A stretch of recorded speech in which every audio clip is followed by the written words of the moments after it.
जनसुनवाई में कलेक्टर ने किया नवाचार, आवेदन लिखवाने के लिए बिठाए 5 स्कूली छात्र, आवेदकों की होगी बचत। नीमच कलेक्टर कार्यालय में मंगलवार को कलेक्टर हिमांशु चंद्र के निर्देश में जनसुनवाई में नवाचार देखने को मिला, जहां आवेदन लिखने के लिए कलेक्टर के निर्देश पर 5 स्कूली छात्रों को बिठाया गया, जो आवेदकों के आवेदन अपने हाथों से लिख रहे हैं, जिससे स्कूली छात्रों को भी शासकीय कार्य के साथ साथ लोगों की क्या क्या समस्याएं हैं उनके बारे में सीखने को मिल रहा है। कलेक्टर हिमांशु चंद्रा ने बताया कि उन्हें जनसुनवाई में शिकायतकर्ता से जानकारी ली थी कि कितने रुपए में आवेदन तैयार किया है, जिसके बाद उन्हें मालूम पड़ा कि प्रत्येक आवेदन के 100 से 200 रुपए लिए जा रहे हैं। इसके बाद कलेक्टर ने अधिकारियों को निर्देशित किया और मंगलवार को जनसुनवाई में 5 अलग-अलग स्कूली छात्रों को बिठाया, जिसमें स्कूली छात्रों द्वारा करीब व अशिक्षित शिकायतकर्ताओं आवेदनों के आवेदन लिखे गए। इस नवाचार करने के बाद आवेदकों का कहना है कि अधिकारियों ने यह जो नवाचार किया बहुत ही अच्छा कार्य किया, क्योंकि पूर्व में उन्हें शिकायती या समस्या से जुड़ा आवेदन बनवाने के लिए 100 से 200 रुपए खर्च करने पड़ते थे। आवेदन लिखने का खर्चा बचने के साथ ही उन्हें इधर उधर भटकना नहीं पड़ रहा है। कलेक्टर ने बताया है कि प्रत्येक जनसुनवाई में 10 बच्चों को बिठाया जाएगा और अलग अलग स्कूल से अलग अलग छात्रों को प्रत्येक जनसुनवाई में लाया जाएगा। ये पहली बात है कि संज्ञान में आ रहा था कि जो आवेदक करता है, शिकायत करता है, वो काफ़ी दूर से आ रहे थे जनसुनवाई में, तो उनके आने जाने में भी उनके खर्चा हो रहा था। और यहाँ पे जो पता किया गया कि उनके जो शिकायत लिखने के करीब 100 से 200 रुपये लिए जा रहे थे, तो ये विचार आया कि ये रुपए इनका जो खर्चा है उसको कम करने के लिए। तो दूसरा इसके साथ साथ कि जो हमने जिनको शिकायत लिखने के लिए लगाया है वो हमने स्कूल के बच्चों को लगाया है, ताकि वो बच्चे भी समझ सके कि समाज में क्या क्या सरकार की योजनाएं हैं, क्या क्या लोगों को समस्याएं आती हैं, तो वो भी समाज से जुड़ेंगे बच्चे, उनको भी सीखने का मौका मिलेगा। और जो शिकायत करता है उनका भी जो उनको 100 से 200 रुपये या शिकायत लिखवाने के लिए पेमेंट करना पड़ता था, उनको भी पेमेंट नहीं करना पड़ेगा। हाँ, मतलब ये बच्चों के एक्सपोजर के लिए है कि ऐसा नहीं है कि कुछ ही बच्चों को सिलेक्ट किया जाएगा। अलग अलग जितने भी बच्चे हैं जो कि वरिष्ठ क्लासेस के होंगे उनको रोटेशन के लिए बुलाया जाएगा, ताकि बच्चे भी समझें कि समाज में क्या क्या समस्याएं आती है, लोगों को क्या क्या समस्या आती है, जो ग्रामीण क्षेत्र के जो लोग आते हैं उनको क्या क्या समस्याएं आती हैं, हमारी शासन की क्या क्या योजनाएं चल रही होती हैं, कैसे गवर्नेंस होता है, तो उनको भी अच्छा एक्सपोजर मिलेगा। जनसुनवाई में पिछली जनसुनवाई में क्या हुआ कि एक वृद्ध महिला आई, तो मैंने उनसे अचानक से पूछा कि आपको कितना रुपए देना पड़ा और कहाँ से आए हैं।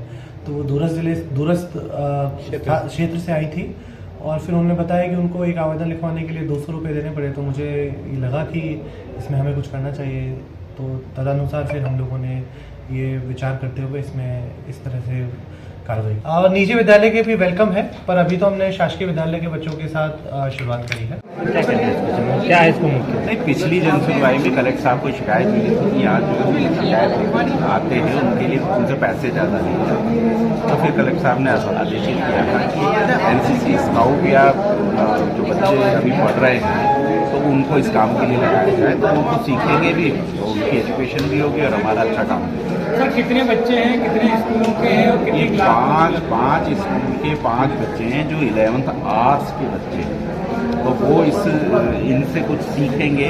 इसको हम आगे इनको लोक प्रबंधन और इनका जो सिलेबस में होता है तो उससे जोड़ते हुए इनको बताएंगे कि ये क्या काम है। सर, बच्चों को ट्रेनिंग वगैरह दी गई थी क्या? हाँ, कल बच्चों को इनको बुला करके कि जो पहले आवेदन लिखे गए वो दिखा करके इनको बताया गया कि कोई व्यक्ति आएगा तो कैसे उसको बिठा के उससे बात करनी और फिर किस प्रकार से आवेदन। सर, ये नवाचार हुआ प्रत्येक जनसुनवाई में आएंगे बच्चे? हाँ, प्रत्येक जनसुनवाई में आएंगे।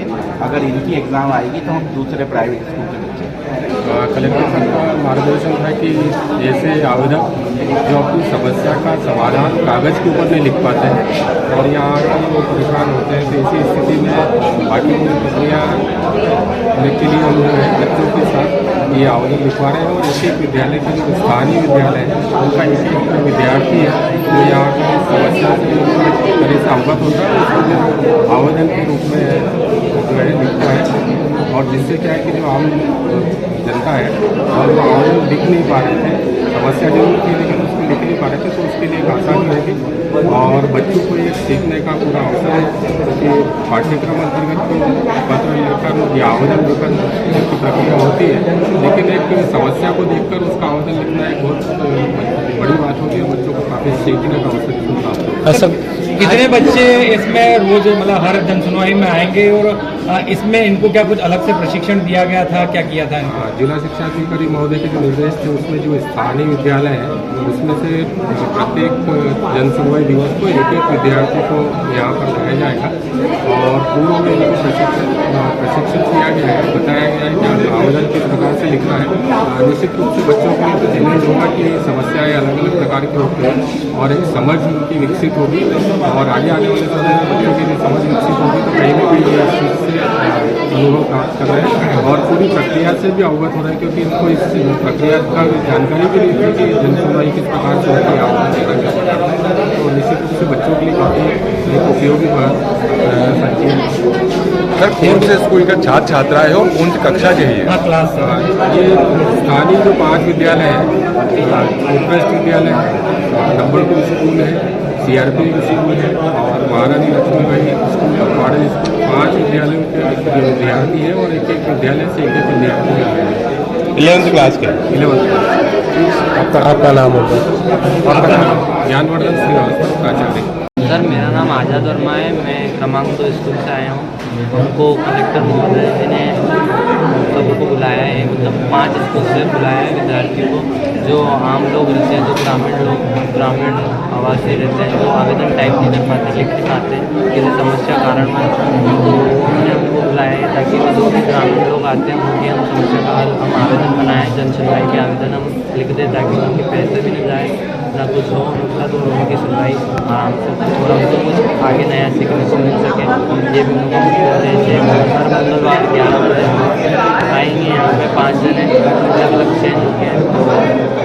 क्या नाम आपका? मेरा नाम आज़ाद वर्मा है। हमको अच्छा लग रहा है इस साल में हमारे लिए सीखने को मिला, क्या नया सीखने को मिला है कि कौन सी घटनाएँ होती हैं, कौन सी समस्या उत्पन्न होती है लोगों में और हमारा ये मुख्य उद्देश्य कि हम लोगों की सहायता कर सकें।